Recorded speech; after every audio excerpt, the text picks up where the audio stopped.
My name is Neil Harris. I'm the Vice President of the Gaithersburg City Council.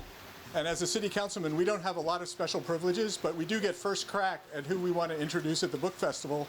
And I'm a lifelong science fiction fan. I've read very many books by this gentleman here, John Scalzi.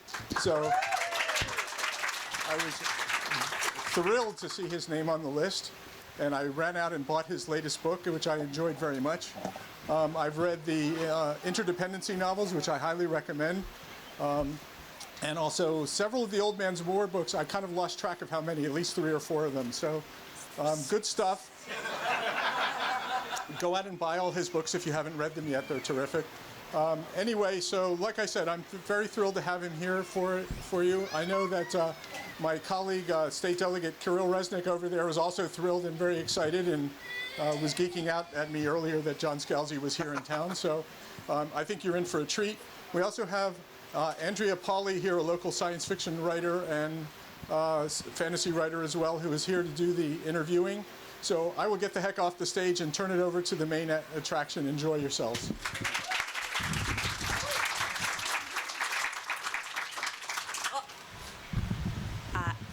I don't ever do this. Yep. How am I doing? Okay. You're doing great. I think it's safe to say that I lucked out of all the people in this audience, in this tent, that I get to interview him, because I imagine you all have a lot of questions and you would just as soon be up here talking to him. So, as you know, John, as you know, John, I originally contacted you to say that I wanted to do this interview in a inflatable Godzilla costume. Yep. And it turns out that John and I were the only ones who thought that was a good idea. I mean, to be fair, at this moment with the temperatures, like 94 or something like that, I think you're happy that you're not there, because the thing that we would be doing was like hydrating Godzilla, which is the name of my next band. Yeah. Yeah. There was a bit of relief, I should say. So I think pretty much everyone in this tent But wait. Oh, gosh. Before we go on, you have to show them the actual T-shirt you are wearing, which is the Stay Puft Marshmallow Man and Godzilla. Here, stand up so they can see it. Walking hand in hand as the burning destruction goes on. If we can't have you in a Godzilla suit, I believe that is a very satisfactory second place. Thank you, John. I do appreciate it. My Catzilla shirt at home is very sad that it didn't get to be worn, but I'm happy with the Stay Puft Marshmallow Man with them. So I think pretty much everyone in this tent has read some of John's books, or listened to his podcast, or read his blog at some point in the past 25 years. 24 this September. Yeah. Or has watched something on TV that he helped write. Yeah. I don't know how many of us would have anticipated he would write a heartfelt monster adventure. So, just in case anyone doesn't know what a kaiju is, could you please explain what a kaiju is, John? So a kaiju is basically a very large creature, like think Godzilla, think Mothra, think Ghidorah. Those are your basic kaiju. But it's been more expansive now. More or less, people think of it, if it's more than basically 15 meters tall, it's a kaiju. Is the Stay Puft Marshmallow Man officially a kaiju? People will argue back and forth, but I think it probably, if it smashes buildings like a kaiju, it's a kaiju. It's the duck theory of kaiju right there. And so in my particular book, the kaiju are more like the traditional kaiju of Godzilla and Mothra and so on and so forth. But the reason to to write about them is whether or not people know that they are called kaiju. They know what kaiju are. They understand Godzilla. They get the concept of Godzilla. And what was interesting for me is to sort of reverse what it was that we are generally thinking about kaiju. Like usually when we think about kaiju, it's because, oh no, they've come over here and they're destroying Tokyo or San Francisco or insert major city here. In this particular book, we are the ones that are going into the kaiju world, and it's a completely different setting. They are where they belong. We are the interlopers, and I thought that was going to be a fun way to address things. Yeah, and I think your title says a lot of it. The Kaiju Protection Society, Yeah. Preservation Society. Excuse me. So can you describe? But you do actually have human main characters. Yes. So can you describe the setup? Because I just want to get this out there for those of you who have not yet read the book. I love this book. I laughed out loud. I kept my partner up at night reading excerpts to them, and it's really what you want out of a book at this time of life. So could you describe exactly? You just want to laugh and sleep well. John, could you describe what the setup is here? Because the setup is funny even before we get to. I mean, the way you set it up is like, if you're in this particular time of life, and it's like, because you're middle-aged and you can't get to sleep, you might as well read kaiju. Yes, thank you. What are you saying, John? The setup of it is actually pretty simple, which is around 1951, there was a nuclear event where a kaiju slipped over the bounds of, the multidimensional barrier and showed up here. And the powers that be, after a couple more times of this happening, were like, maybe we shouldn't have that happen, and set up an organization to sort of observe, describe, and ultimately aid the kaiju in living their lives. And this is what the KPS is. It is a fantasy story in that our first inclination towards these large, megafauna is not to make them extinct immediately, but instead to research them and find out a little more about them. But as far as it goes, it's kind of cool because it's sort of every nerd's dream is like, hey, would you like to have a job for 6 months out of the year where you go to a completely different but similar planet and you get to do science with monsters? And then every nerd's going, yes, that is what I would like to do, please. Can you sign me up now? I would be very happy. You can't tell anybody. I will tell no one, I swear. Yeah. Now, John, your main character, though, did not get to Kaiju Earth because of being a scientist. No. Please tell me, what is your main character good at, John? Lifting things. One of the things that I wanted to do is have a main character who sort of fell backwards into the kaiju situation, and in some ways could act as an every person. Like you could see yourself doing this because we've all had. I think most of us have had gig economy jobs at one point or another, whether it was delivering newspapers if you're really old like me, working at working as a fast food person or, service industry sort of thing. And then just to have that luck into this other sort of thing felt like it was easier path for audience identification than saying you are a scientist and you have spent 20 years getting your PhD and doing your postdoc and doing all these other things, which honestly with science fiction fantasy people is not that much of a stretch, but we're not just talking about y'all nerds, right? So as far as it goes, I thought that was kind of the fun way to do it. Now, Jamie has a master's and has a master's in science fiction, which, by the way, is totally pandering, right? Yeah, you're welcome, But so as far as that goes, there is still some interaction with the core nerddom. But even so, for most people, the salient thing is Jamie lifts things, and that's why they are there.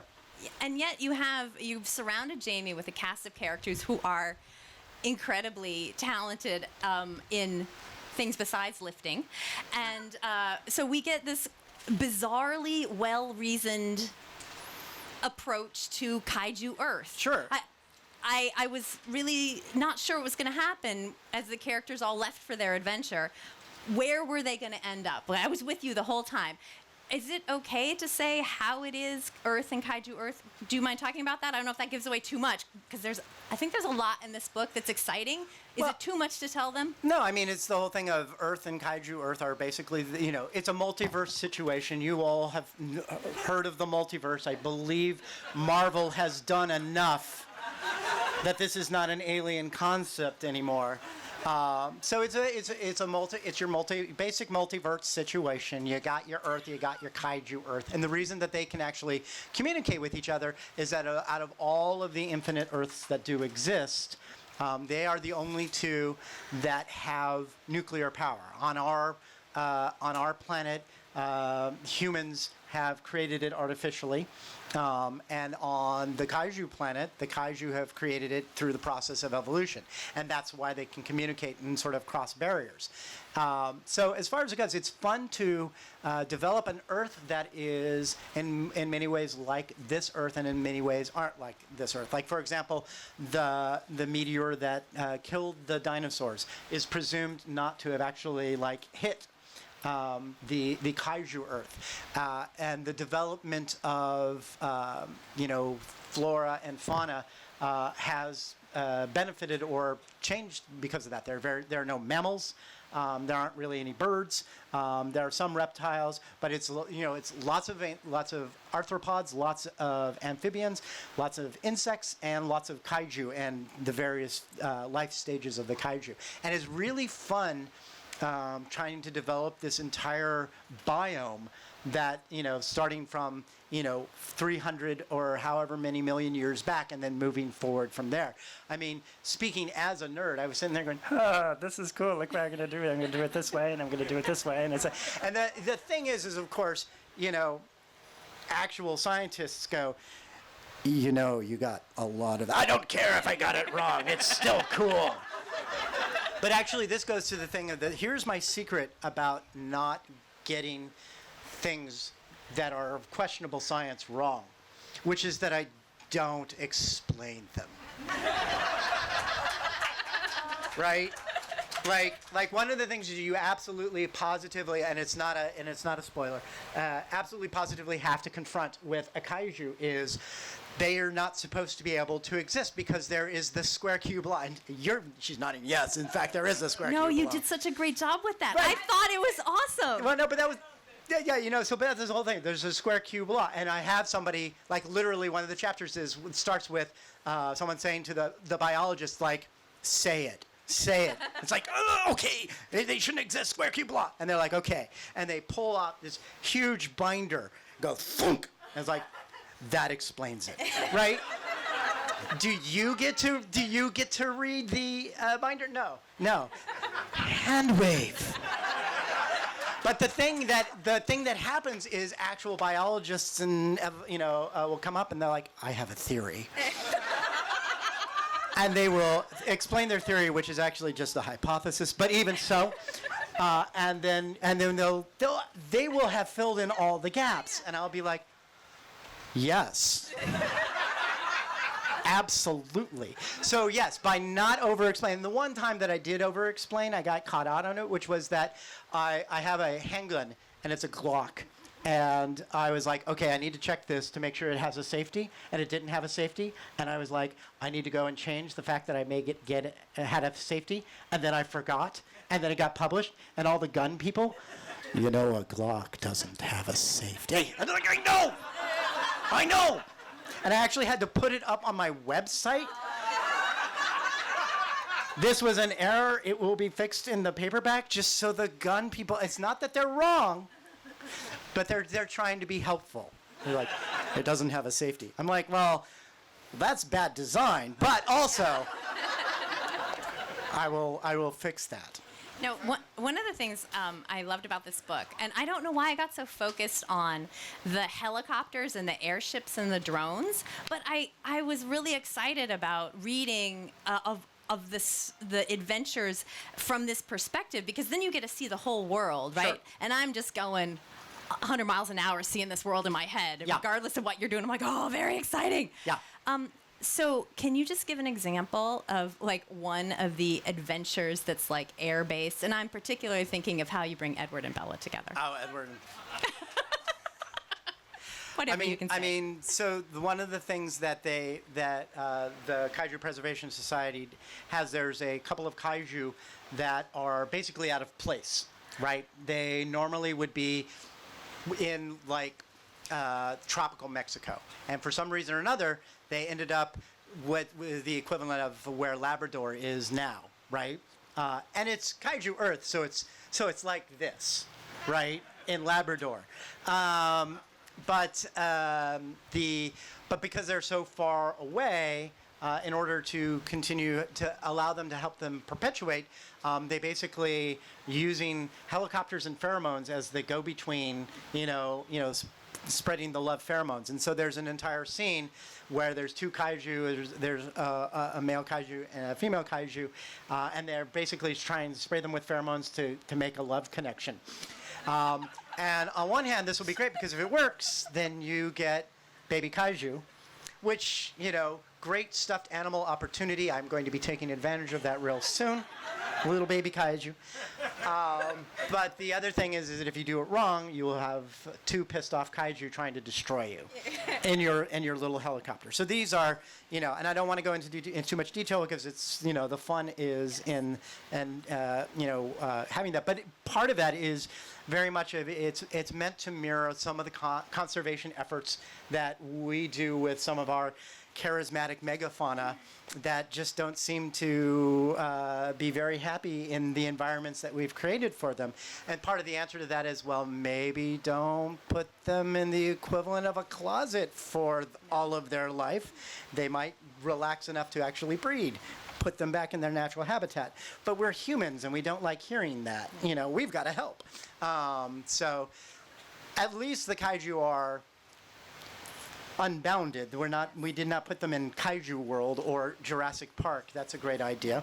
But at the same time, we do feel some obligation to them to help them maintain their place in the world that they exist in.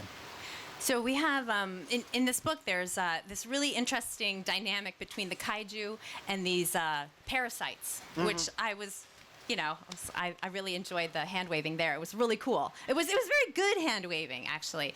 And so I started to think about these parasites a lot. Sure. And one of the things it reminded me of is that at the National Zoo, you may remember there's a scale by the cheetah enclosure. And if you stand on the scale, it gives you your weight. And it tells you at the National Zoo which animal would eat you based on your weight. And I was just wondering, are there any, how big would an earth animal have to be not to be devoured? I'm not even talking about the kaiju, by like these parasites, because they are terrifying. Well, size is never an issue with what gets eaten by whom, right? Because ultimately, at the end of the day, we're all going to be eaten by worms, and they're much smaller than we are, right? Thank you, John. Hi, everyone. You're gonna die one day. Hope you're ready. So the issue is never size per se. Like the kaiju themselves could theoretically basically eat anything because they predate on each other, right? So it's kaiju versus kaiju. They're fighting, and they're all 100 to 150 meters big, and and then they're parasites, which in the course of the book, I would say, are not just parasites, but they, commensal relationships, other types of relationships. But they are all, various sizes. Everything in Kaiju Earth eats everything else, right? And so it's not always going to be about size. A pack of wolves can bring down a moose, right? The moose is much larger, but there are more of the wolves, and the wolves work as a group to do the thing they're going to do. So there's always going to be a certain sort of competition, and it's not always going to be about size. It is not always going to be about numbers. It is not always going to be about anything other than what are the weaknesses of that particular animal and which animals have evolved to exploit those particular weaknesses. Humans can be laid low by mosquitoes. Mosquitoes kill far more humans than basically all other animals combined, including other humans, and we do a very good job of killing each other. But this is the whole thing. More people are killed by hippos than they're killed by great white sharks, and yet people are terrified of the great whites, and they think hippos are cute. Hippos are not cute. They will you up. Yeah. Like, not just a little bit. Like, you see a hippo coming for you, you're already dead, So. Hey, I think we're going to get the call for audience questions in just a couple minutes. I see that lovely man back there who's about to wave at me. But so I just want to move off Are we of really? Kaiju Preservation Society for just a couple of questions. We're moving Are we? quickly. Yeah. No, we're fine. We got another 10 minutes. I can't see it, John, because of the middle age thing. What were you saying about me before? Yeah. No. But I did want to ask about, you have all these other projects going on, and I'm sure some audience members will ask about them too. Uh-huh. So, first off, Love, Death, and Robots. Love, Death, and Can Robots. you please just talk about, can you say what your involvement is at this stage with that production? I mean, at this stage, it's done because season 3 is out, and now we're going to wait to see if season 4 gets a green light, and then hopefully, if they get season 4, they'll get a season 5 as well. So there have been 3 seasons of Love, Death, and Robots. I've had 5 episodes over the course of the 3 seasons, including the most recent one, which came out yesterday. Yes. And it's a reprise of my characters that are called the 3 robot characters. It's called 3 Robots Exit Strategies. And the genesis story of the 3 robots is kind of amusing, which is... Nava Wolf, who is an editor, she was doing an anthology called Robots versus Fairies, where some of the stories were about robots, some of the stories were about fairies, and you picked whichever side you were going to be. Nava basically I was at a convention with her, and she basically came up to me and she started poking me in the shoulder. She's like, "Write me a story. Write me a story. Write me a story. I will keep doing this until you write me a story. Write me a story." And I was like, "Fine, and I'll write you a story." And I wrote the first 3 Robots story, which was basically, if you've ever seen the Kids React To videos, it's like kids react to like a landline, and they'd be like, "This is a phone? What? How do you dial it?" And then, what's this? Why is there a dial? All that sort of stuff. It was meant to be sort of like a robot version of that, where you give these robots, long after the demise of humanity, you're all going to die. Yeah. So you give them a rubber ball, you give them a sandwich, you give them a thermonuclear weapon, and you let them guess what the goal of these things was. And so Tim Miller, who is the producer, actually, had bought a couple of other stories. The Yogurt took over in the alternate history one, and I sent that out to him just to read it because I knew he liked the stories. And then he was like, "Yoink!" and I'm going to buy that. And so now we've done that, and then we had the sequel. And I think it's deeply amusing that the reason that this thing exists and that I've been involved with Love, Death, and Robots at all is because a 5-foot science fiction editor just kept poking me in the shoulder until I stopped so I wouldn't be irritated anymore. This is how the magic happens, people. So yes, Love, Death, and Robots. We have a number of other things that are under development, including Old Man's War. People are like, "What?"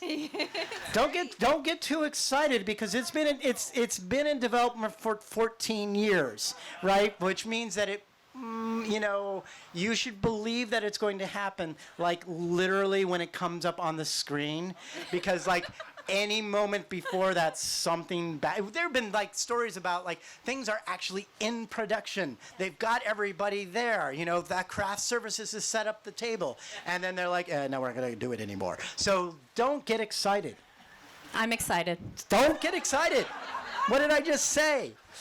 Until it shows up. That said, things seem to be pretty well for that. On the other, like I said, it's been 14 years.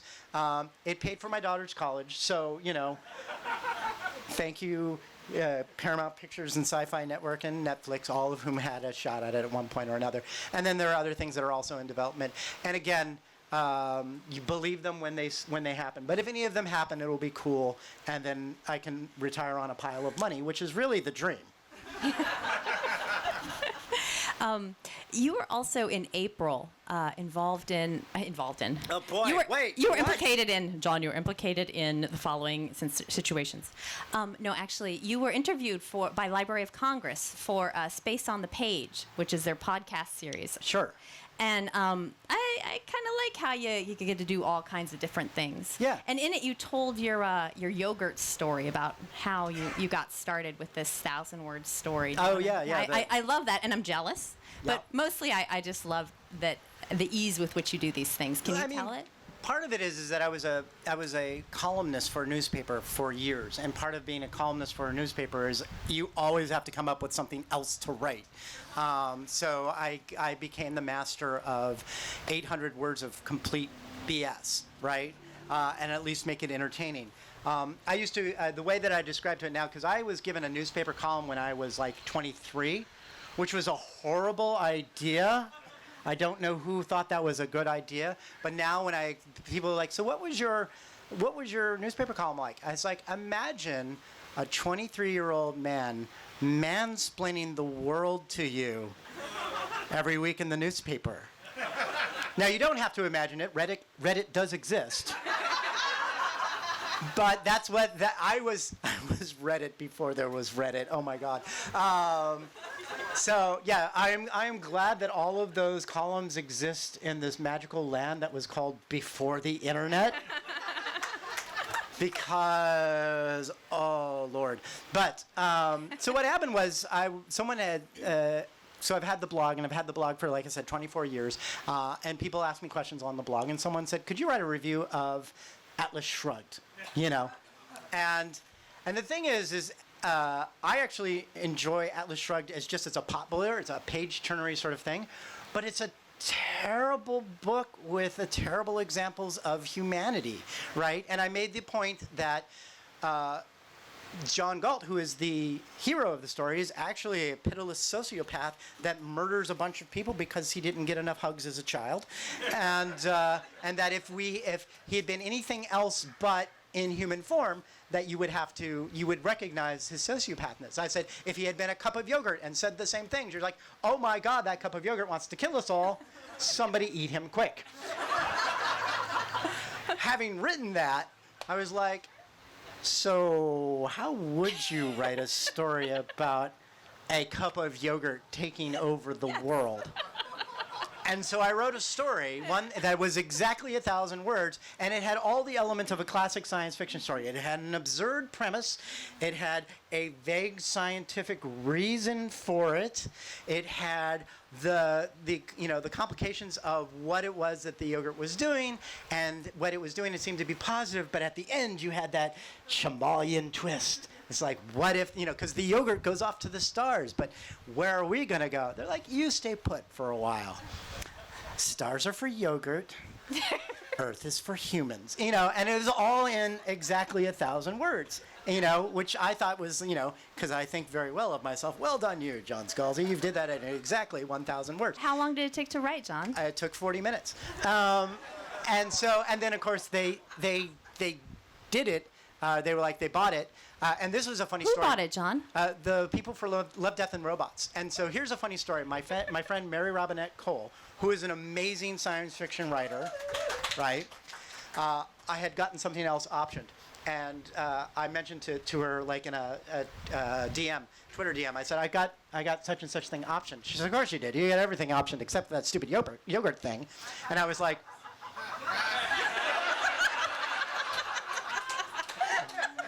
I see you. I was like, well, actually, and then she writes, you did not. And I took a screen cap of the actual contract and I sent it to her, and she's like, it's not that I want you to die in a fire.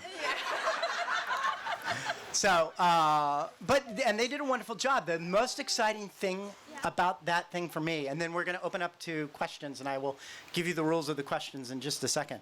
But the most exciting thing about it for me was the person that they had narrate it was Maurice LaMarche. And Maurice LaMarche, for those of you who don't follow voice actors, although I don't know why, is the guy who was the voice of the Brain in Pinky and the Brain, was the voice of Father in Kids Next Door, whenever they need someone to do Orson Welles' voice, he's the one that gets the call.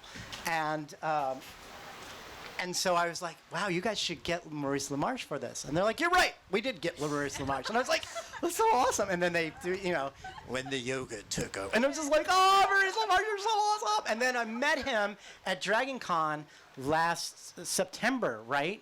And they went out of their way to introduce me to him. And I was just like, and I don't fanboy very much because before everything else, I was a movie critic. So I've met tons and tons of filmmakers and movie stars and famous people, and you get used to them real easily. But I was like, oh, Maurice LaMarche, you do such a great job at the voice acting. Oh.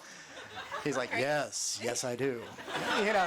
He was the coolest guy ever, and I was just so excited to meet him. And that was my, the cool thing about doing the yogurt story for me. That was great. I haven't heard all the parts of that story. Thank you for telling it. I Yeah. really enjoyed it. Good. I'm not sure about the time. No, they did the 2-minute thing, so we have questions.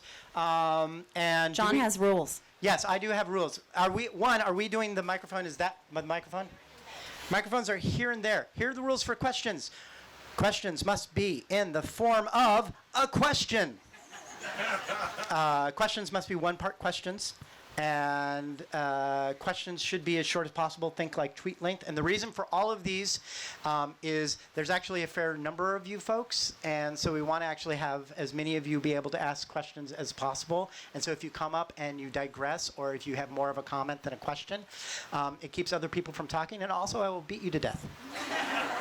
And people are like, wait a minute, you'll beat me to death? That's awesome. No, I won't actually beat you to death. Andrea will beat you to death. So if you have questions here, come up and walk up to the things. And in the meantime, if there's something else you want to ask while we're waiting for people to come up to the microphones. Would you ever be SIFWA president again? No. I was president of the Science Fiction Fantasy Writers of America from 2010 to 2013. It's a cool job. You get to know all the science fiction fantasy authors. You get to name people as grandmasters, which was cool because I did Gene Wolfe and Connie Willis. And I will tell this story real quick, and then we will get to your question.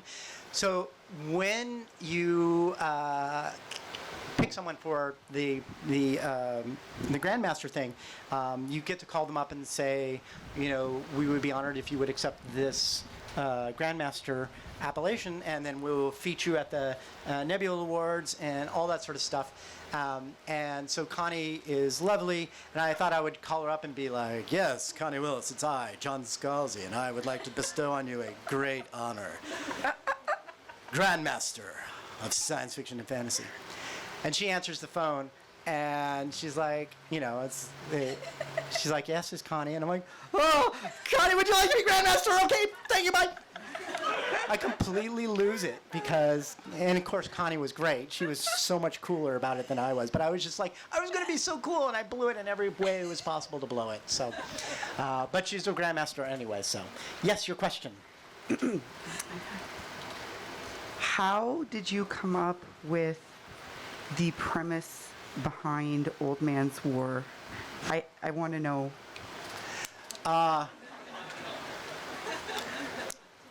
I mean, it's actually a really easy one to explain, which is the log line, which is like the elevator pitch of it would be Starship Troopers, but with old people, right? And that's kind of pretty much that's pretty much what I thought of it when I went to make it up.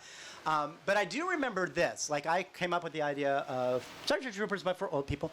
And then I remember a drive down, because I used to live in the D.C. area, and I and a bunch of friends went to go vacation in the Outer Banks. And so while we were driving down, I was explaining this concept to my wife, Chrissy, and how it would work and do all this sort of stuff. And that was real cool and all.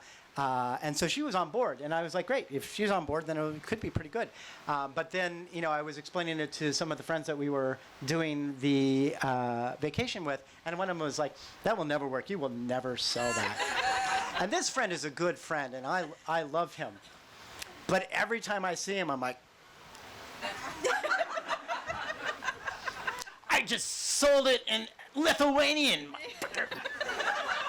That's its 36th language. It went all over the world. Ah! So I'm not a petty person. But I do remember. Next question. Speaking of the DC area, how was living in the DC area influenced your books? I loved living in the DC area, and I was very sad to move away from it. My wife wanted to move away when our daughter was 2 years old because she wanted family around, and she moved us to Ohio, and I didn't want to move to Ohio because why would anybody want to move to Ohio? And so I thought I would trick her, and I said, okay, I'll move to Ohio if you can find me 5 acres of land. Because I grew up in California, I was living here. I ain't gonna be able to afford 5 acres of land, but it turns out in Ohio you can buy 5 acres of land for pocket change and lint. And she found a place. She says it's exactly 5 acres of land, and it is. It's 5.01 on the deed. So well done, Chrissy. I loved working. I love the fact that I lived in D.C. because I've written 3 books that take place in the D.C. area, the Android Stream and both Lock In and Head On. And having a knowledge of and understanding of the D.C. area has been incredibly useful for that. And also, it's just a great place to live, humidity notwithstanding. Question here. Did Kiva Lagos come out fully formed, or did you have to work up to her? Oh, Kiva Lagos, who is one of the protagonists in the Interdependency series. Kiva pretty much showed up as is, and I really, really like her. And also, Chrissy really, really likes her. I think it might be Chrissy's favorite character after Jane Sagan, and she likes Jane Sagan more because it is Chrissy. If you want to know what my wife is like, Jane Sagan is the answer. But she was an immense fun to write. She was someone who was all id, right? And there's something to be said about writing a character that is all id. And also the fact that she allowed me the full expressive use of the F-bomb. People are like, somebody did a graph where they were like, the use of the F word in like the interdependency novels, chapter by chapter. And you can tell which ones are point of view Kiva, because it's like 333, 13, 333, 27, 333, 82. So next question. I was really captured by the note and the plant that Jamie found when they arrived at Kaiju, and the note that they left. And it felt very much like a teaser for something. Did I miss something bigger? Knowing it's a standalone novel, at the end of the book, I was left thinking, I wanted to know more about the person who left it and the note. And so basically you want a novel based on the life of the plant, is what I'm hearing. So with the exception of the Interdependency series, I've never written a series that started off as a series. All the books were written as standalones. So when people ask me, is there going to be another of this or that or anything else? The answer is, does Tor want to pay me money? And the answer is, if Tor does want to pay me money, I don't know. I'm a very simple man. I am motivated by very simple things.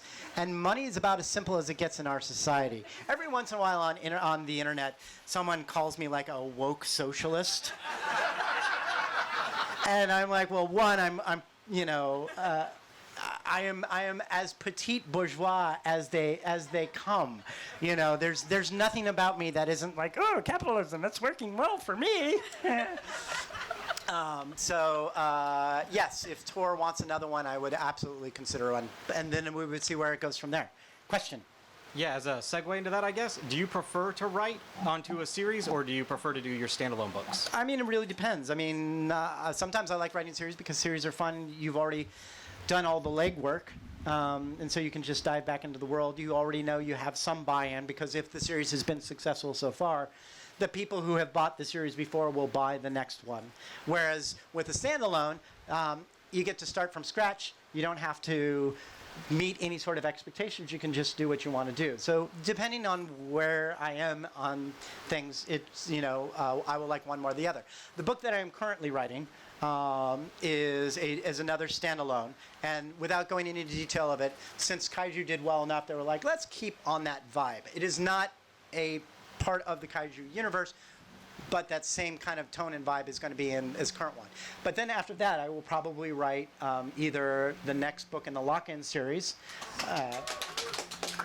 or another Old Man's War. A lot of that depends, honestly, and just to be blunt about it, if Netflix gets its act together and actually greenlights Old Man's War, because if they greenlight Old Man's War, I write the Old Man's War book, so we have book 7 that's available when the movie comes out, because, again, actual capitalist. Question. What's your process for writing jokes in your books that are like laugh out loud funny? I don't know. I mean, the thing is that for one thing, what's laugh out loud for you may not be laugh out loud for somebody else. It's all, a matter of personal taste. But the other thing is that humor is one of the things that I get for free. I think every writer gets something they get for free. Some people are good at dialogue, some people are good at description, some people are good at humor, some are good at making you cry. Humor is the thing that I sort of get to get for free. I don't overthink it too much. It's just part of my process. But always a good thing is that if I laugh at my own joke, which is not always a guarantee because I'm a really easy crowd when it comes to me. But if I laugh at my own joke, then it will probably most likely stay in. Next question. So, lock-in Lithuanian, how have translators handled ambiguously gendered characters? A lot of it depends on the language. Sometimes the language does not allow for ambiguous genders. Sometimes they don't have genders, so it's not an issue. The translator's job is hard because you're not doing an exact translation. They're not using the exact words I'm using because I use a lot of idiom, and so they're going to use a lot of idiom that is going to be different idiom in that particular language, but is going to convey something similar. They are going to sometimes change names, and because, like, for example, the characters of Hickory and Dickory in Zoe's Tale. France doesn't have a Hickory Dickory Dock children's rhyme, but it has a different one that's in that same thing. So those characters are named differently in French and probably every other language that's not English. And so you have to accept that the translation is a translation. Now, whenever possible, I know that my translators keep the intent of ambiguously gendered characters to continue to be ambiguously gendered. But sometimes there's a question of whether or not the language has caught up with them or not, and whether the readership is going to understand that the character is meant to be ambiguously gendered. And again, language is a funny thing. I mean, the English language has used they, them as singular, as a singular descriptor since at least the 1300s, but then came the Victorian era where a lot of people got really rich, making a bunch of people really status anxious about how they used language. That's like literally where so many of our rules of language come from. Someone saying, you're doing English wrong, and here's how to do it right. I'm sorry, I didn't mean to point at you specifically. Yeah. And so it's all nonsense. The best language is the language that conveys your ideas with clarity. Last question there, and then I think, yeah. So go ahead. Is there anything at this point you've written that Chrissy has just looked at you and said, you wrote what? And you sold what? To who? No. Why is it the yogurt story? No, Chrissy says with a bunch of, it's hard to describe the emotion that is attached to it, but the phrase, you are a man too lazy to fail. So when I do something that is absolutely ridiculous and I get away with it, her reaction is, of course you did. There are other people who have very much been, you sold what? You did what and how and why, and and that's kind of the way it is.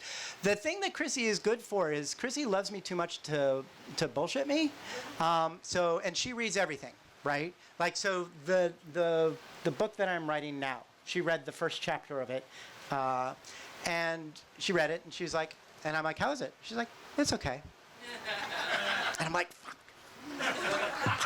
Because then I had to go and rewrite it because it's okay. It's like, you should take this outside and shoot it through the head, right?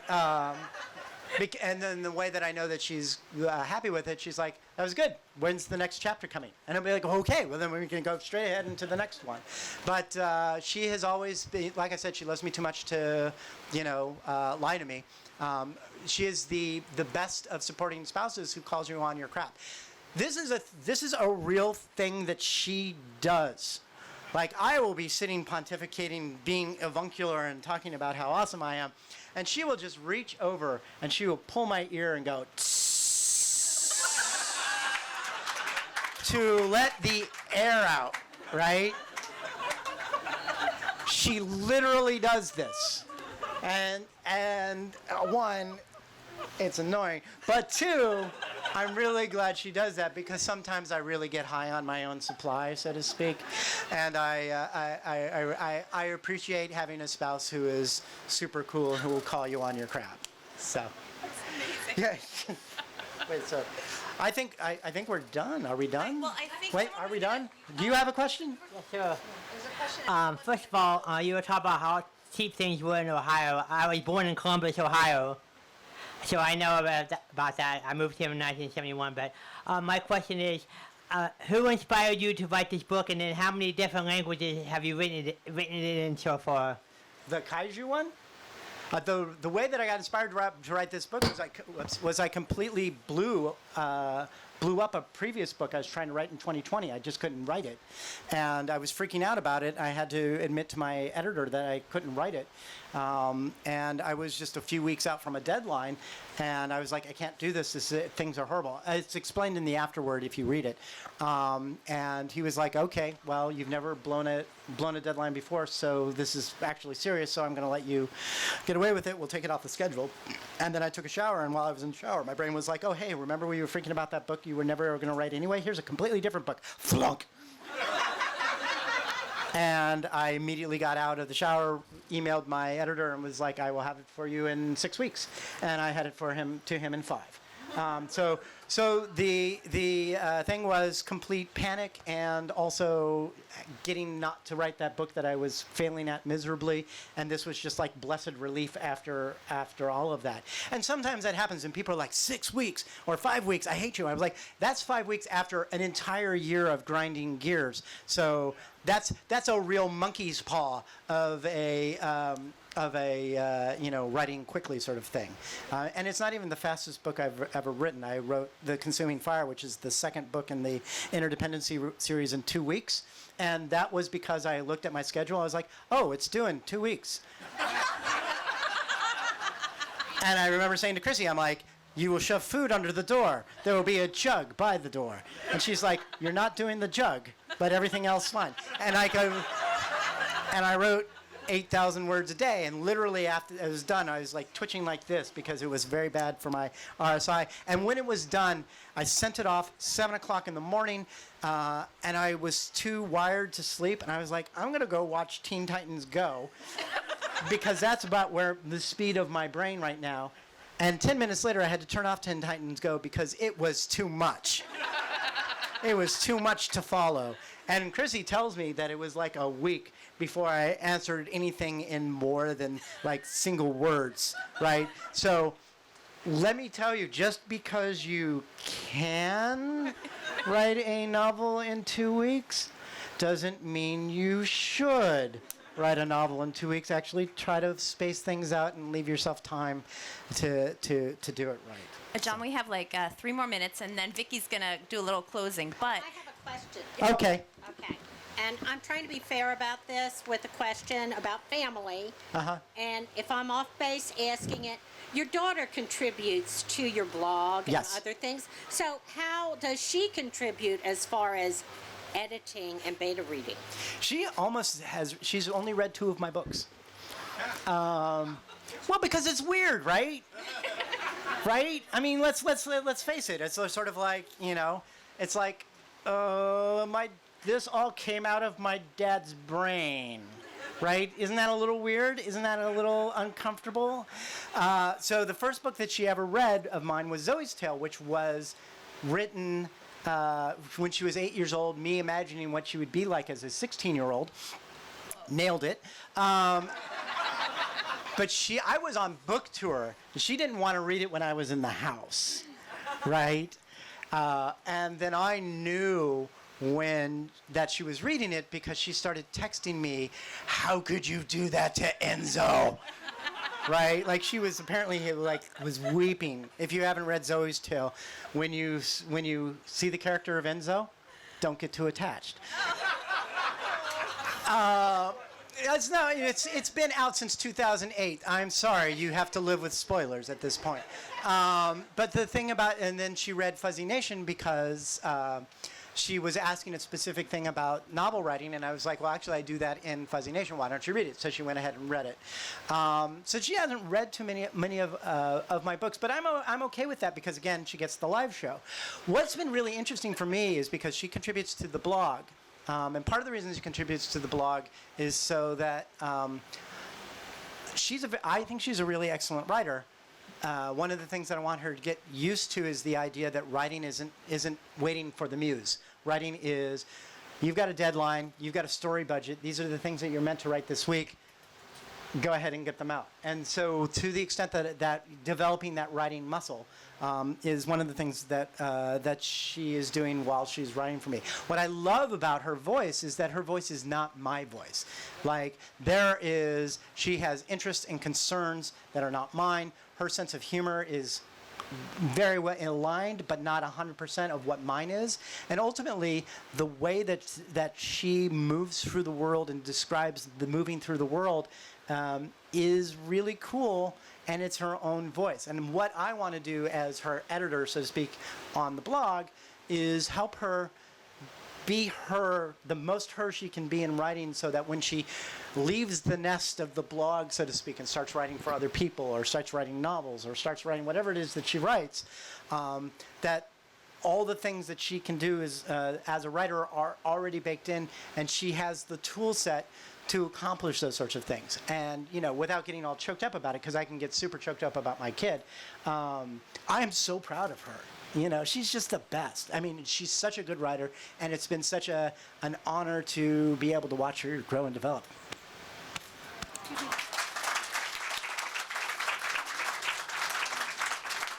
Okay, so I think we have come to the end. There will be some announcements here. I'm going to be signing books in the place that's air conditioned. So if you have books that you want to have signed, come and see me there. I will be there probably in 10-15 minutes, I think.